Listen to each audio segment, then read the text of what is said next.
Welcome to episode 395. I am your host, Keith Andrew. Along here is Miss Phillips. And I just want to say thank you for being a guest on my talk show. You're very welcome. Thanks for reaching out. No, absolutely. The honor's all mine. For people who want to know what my talk show is about, the whole point of my talk show is to show people that even with having a learning disability, I can still amount to something. And at the same time, I'm able to turn myself into an example for people out there dealing with any types of learning disabilities and disabilities. That you should never give up, and you should prove to people that labels do not dictate who you are and who you're going to be, so you should prove to them, #break the labels. So that being said, I know we're short on time, but we do a special 20-minute interview, so let's jump right into it. Okay. Now, I saw you were an acting coach and you were a director, and who influenced you to start both those careers? Well, let's start with the directing first because that was kind of my ignition. I was living in LA and I was working on A Different World, the television show, and watching Debbie Allen direct episode after episode.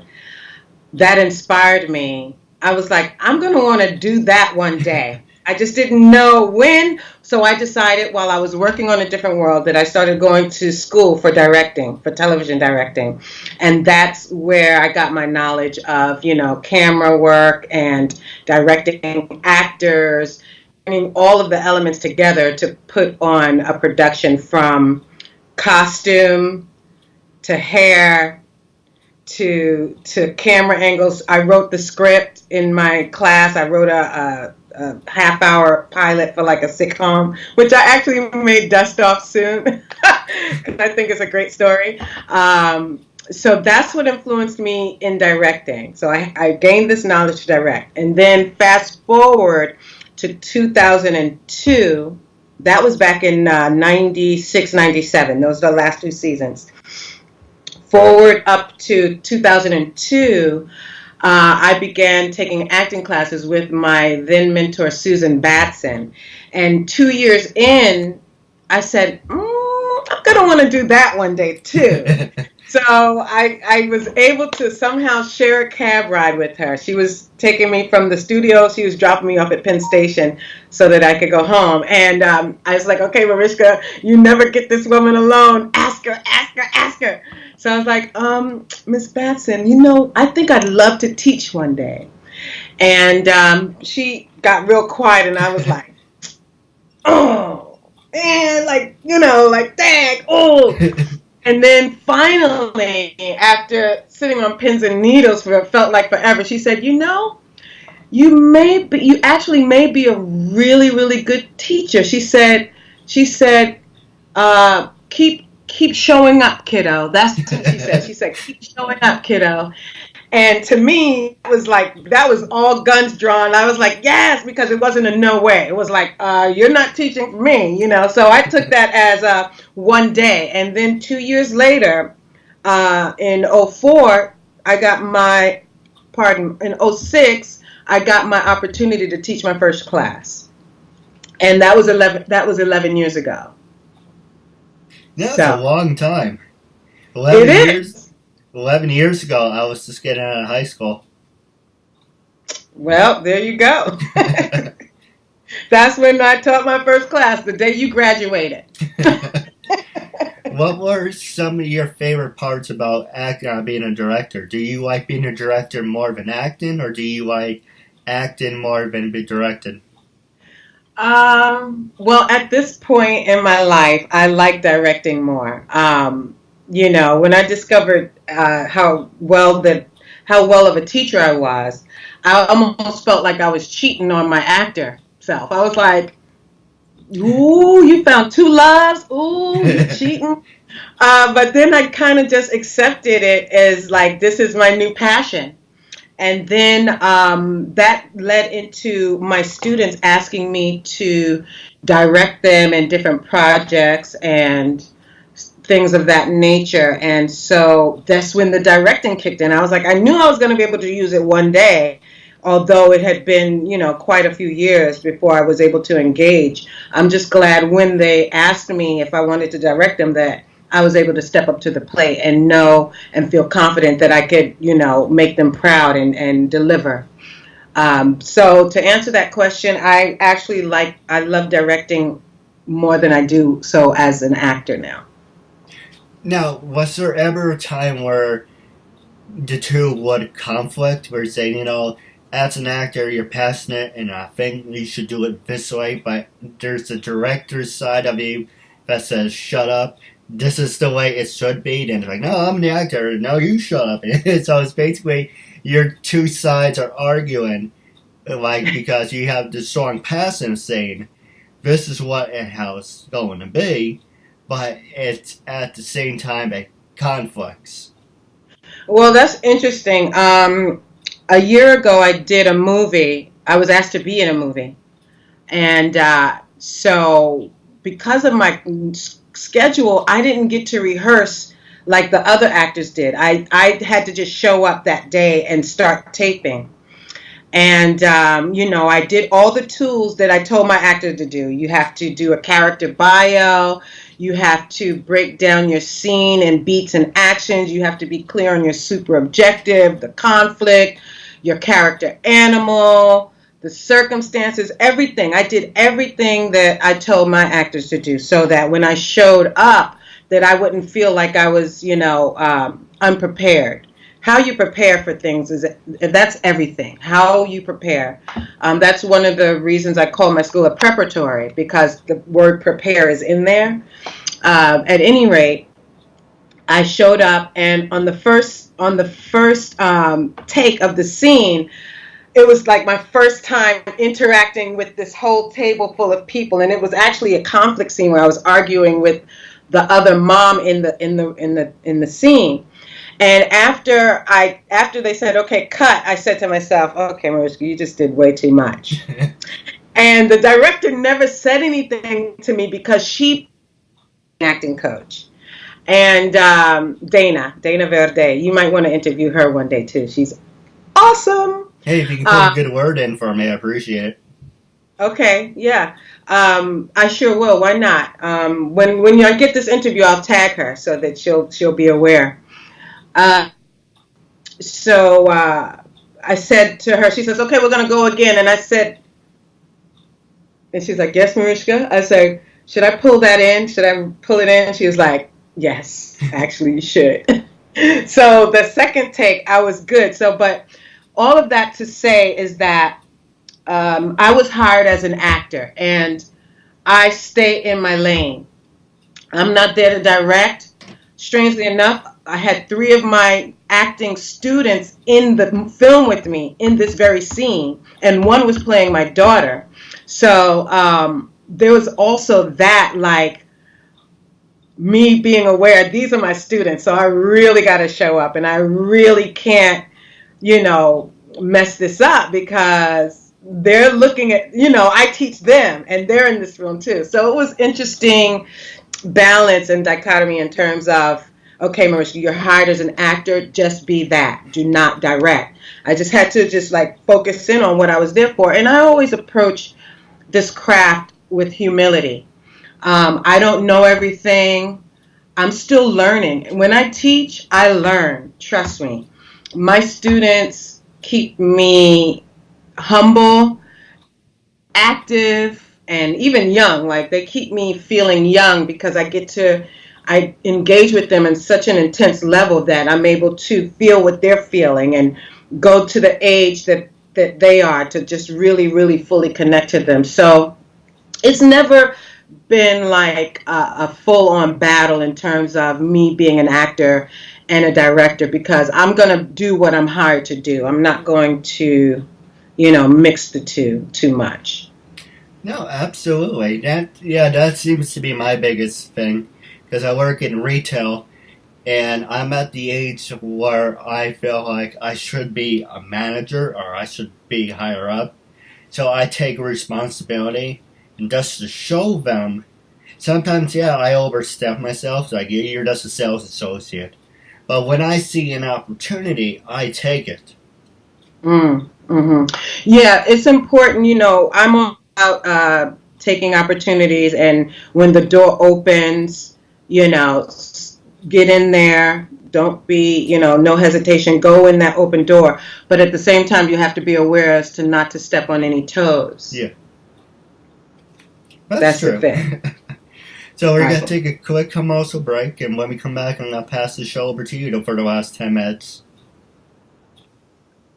A message for yourself or as a gift for someone else. For personal connections, shoutouts, birthdays, proposals, weddings, and much more. Enter your details about yourself so the celebrity can record a personal video message especially for you, including details such as your name, age, birthday, hobbies, or whatever else you include. As soon as the video has been recorded, you'll get an email with your link so you can share it on social media or download and keep it. Celebrities record videos as and when they can, usually within 2 weeks. But if you want a video for a specific date and it does not look like it will arrive in time, you can cancel it and get an instant refund at the click of a button. There are hundreds of celebrities to choose from and many more joining every day. Search by category or genre. Buy a gift voucher, get updates and offers, and encourage your favorite celebrities to join so they can connect with fans in a fun and unique way. Raise money for their charities and much more. So order your video now for yourself or for someone else. 395. I'm here with Miss Phillips, and I just want to say thank you for sticking with us. Thank you. Now, with that last 8 minutes left of the show, I'm going to pass the show over to you. Was there anything you want to talk about, anything you want to promote? This is your time. Melinda. Melinda is a film that I started writing in 2011. 2011 was such an emotional year. I just knew that I had to create. That's when I know when I'm going through a lot, I have to, stay grounded and with myself by creating. So I started writing Melinda. It's a full feature film, but I just finished wrapping on a 3-day shoot of a short. So right now we're in post-production. And, post-production is, I've been raising funds through GoFundMe, and I would love to promote that GoFundMe page if that's okay. Sure. If you want to help us finish this project and get it into the film festivals, we need your support. Any contribution is great. $1, $2, $5, $10, $1.50. I don't care. It all helps because I've exhausted a lot of my funds. I did have an investor come in. Those funds have been exhausted. So if you would kindly go to www.gofundme.com/Melinda the short film. Go on that page. We have great incentives. Everyone who contributes will be at the special VIP New York premiere screening. So I'm trying to do that in December. I'm hoping that all the elements will be in place and that I'll have all the financials that I need to do that. But, we really need your help. We need money for the post-production in terms of finishing the editing, composition. I have a composer standing by to do the music and the sound design. Then we got to do color grading and color correction. Then once we get that all packaged up, I want to submit it to different festivals and then do the screening. So I just need that kind of help. That would be great. Now, it's funny you should mention festivals. Would you or have you ever considered Hoboken Film Festival?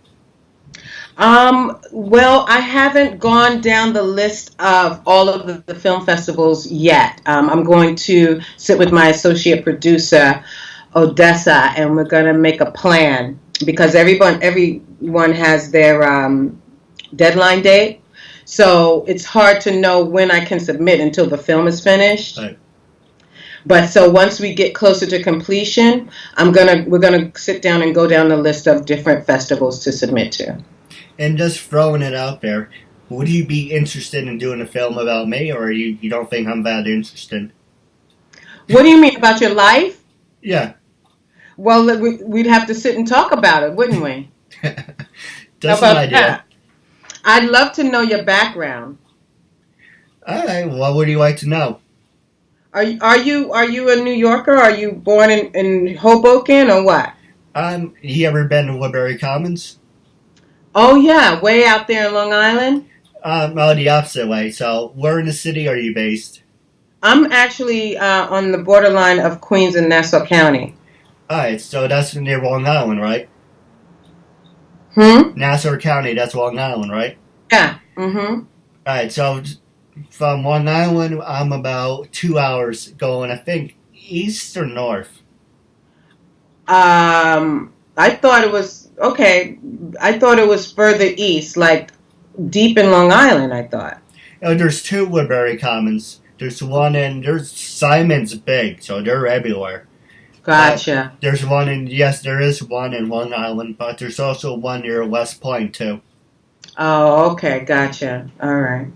Yeah, I think we should talk about it more. Yeah, absolutely. I do have a couple questions for you off the air, but was there anything else you wanted to ask me?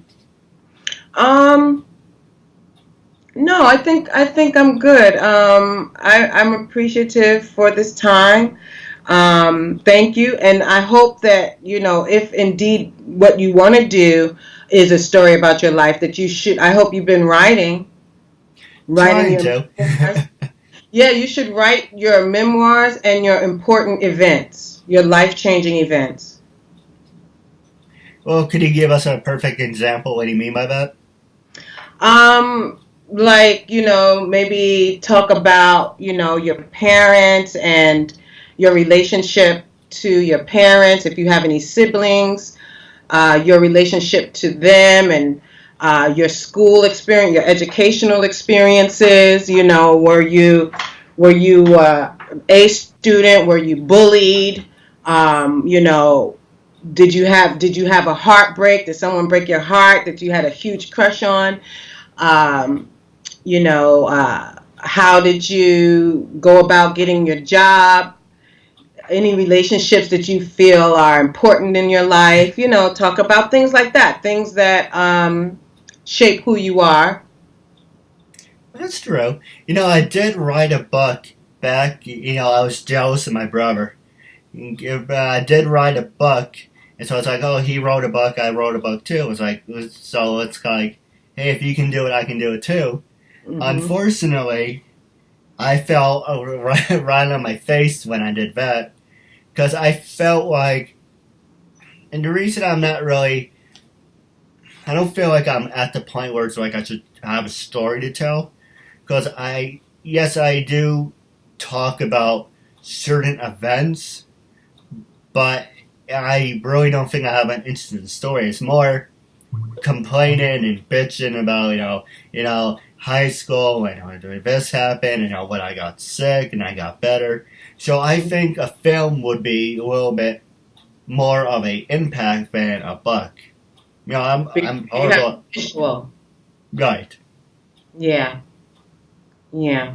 But you could still take those experiences out of your book and make it a screenplay as different scenes. That's true. Do you think I should be like the director, or do you think I should be in the film? Because I Well, think. I think once you write it, you'll be able to answer that question better.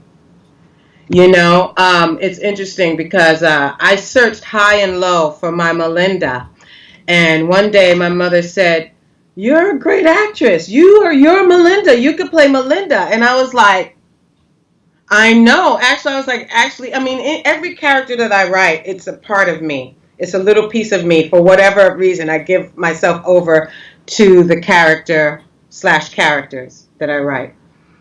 So they're different facets of me. But, once I decided to commit to directing it, I did not want to play Melinda because of all of the other things I had to take care of.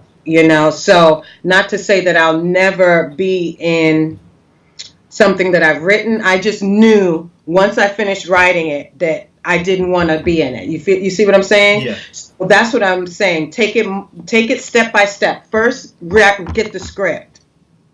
And once you get the script, I think you'll realize, do I want to be in it? Do I want to direct it? Do I just want to be the producer? Do I want to cast it? You'll get it. You just got to write it first. My last question for you, then I have a couple questions off the air, is do you think I should wait a little bit longer then tell my story, or do you think what I have now is good enough? I don't know what you have now. Well, it doesn't mean hypothetically. That's a director's point of view. Well, I think, honestly, one of my things I say is everyone has a story to tell. So, when you start to write, I guess the question that you should ask yourself is, so that it'll give you some direction, what is it that I want to say to the world through this story? And that'll determine what scenes you want to or what parts of your life you want to expose on through the film. That's true. Makes sense? Oh, everyone has a story to tell. It's just at this point you got to ask, what do I want to say? What do I want to say to the world right now? At in this place that I am right now. You don't have to wait. But do you think I should accomplish a couple more things, or do you think I accomplished that by doing this? I think you should start writing. I don't think you have to wait to accomplish a few more things. Okay. I think as you start writing, probably more things will come. That's true, but my biggest thing is that I already started to write a book, but I was going through it, like if this happened to me in first grade and then go to high school, then I worked in retail and I got sick, it feels like I'm complaining more. It's kind of like, how can I turn that? If you want, I can hire you, you can write it for me. I can just tell you can just turn it into a story. But for me, it's just like I'm writing, and I feel like I'm more complaining than telling a story, if that makes any sense. Yeah. Well, that's why you have to make a statement of what this story is. I'm telling this story because just how you open the show, you're on a mission. And your screenplay has to have a mission. I agree. Hey, if you're willing to help me, I appreciate it. You're welcome. You're very welcome. Now, I do have a couple questions off the air, but wrapping up, my last question for you is, are you on social media, number one? And when I first approached you to be a guest on my talk show, what was your first reaction on my invite, and how do you feel now? Yes, I am on social media. It's Marishka Phillips without the S on Twitter because it wouldn't fit. So mad. On Instagram, I have two. One is Marishka Phillips, and then the other one is Marishka Shanice. Facebook, Marishka Phillips, and also my school, Marishka Phillips Theatrical Preparatory, has a page. And upon receiving your invitation, my website, www.marishkasphillips.com is my website, where people go to sign up for my different workshops and learn more about me. So upon receiving your invitation, I thought it was a good opportunity to expose who I am to different people. I'm trying to get a lot accomplished, and the more people that I can speak to and have a reach to, further reach my voice to, the better. Upon finishing the interview, I think it was a great idea. And I'm grateful. It. And I'm looking forward to part 2 down the road. And stay tuned. Okay. I do have a couple questions off the air, but wrapping up, it was a real honor and privilege to have you as a guest. My pleasure.